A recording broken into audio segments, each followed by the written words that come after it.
ত্রিপুরা প্রদেশ কংগ্রেসের উদ্যোগে 9 আগস্ট অর্থাৎ শনিবার ঐতিহাসিক ভারত ছাড়ো আন্দোলন পালন করা হয় ত্রিপুরা প্রদেশ কংগ্রেস ভবনে।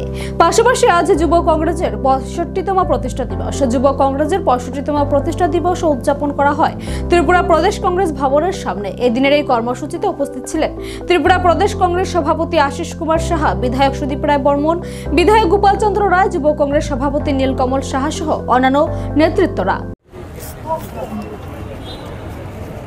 आज 9 আগস্ট ভারত ছাড়ো দিবস।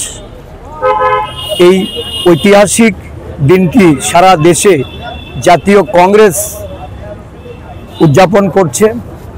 1942 সালে 8ই আগস্ট মুম্বাইয়ের জাতীয় কংগ্রেস দলের যে সেখানে সভা অনুষ্ঠিত হয়, সেই সভায় সিদ্ধান্ত হয় যে ইংরেজ ভারত ছাড়ো, ব্রিটিশ শাসনের অবসানে ডু অর ডাই, করেঙ্গে ইয়ে মরেঙ্গে এই স্লোগান নিয়ে মহাত্মা গান্ধীর নেতৃত্বে দেশব্যাপী এই স্বাধীনতার আন্দোলনে ঝাঁপিয়ে পড়েছিলেন সমস্ত দেশের সাধারণ নাগরিক থেকে আরম্ভ করে জাতীয় কংগ্রেস নেতৃত্ব।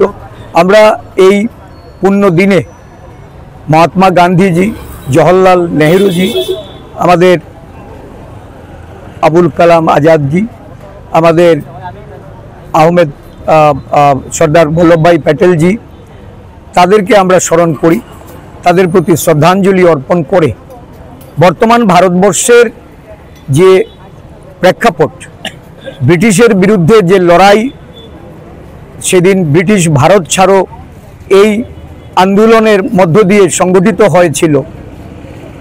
পরবর্তী সময়ে দেশ স্বাধীন হলেও স্বাধীনোত্তর ভারতবর্ষে আজকে আমরা লক্ষ্য করছি এই দেশের সংবিধান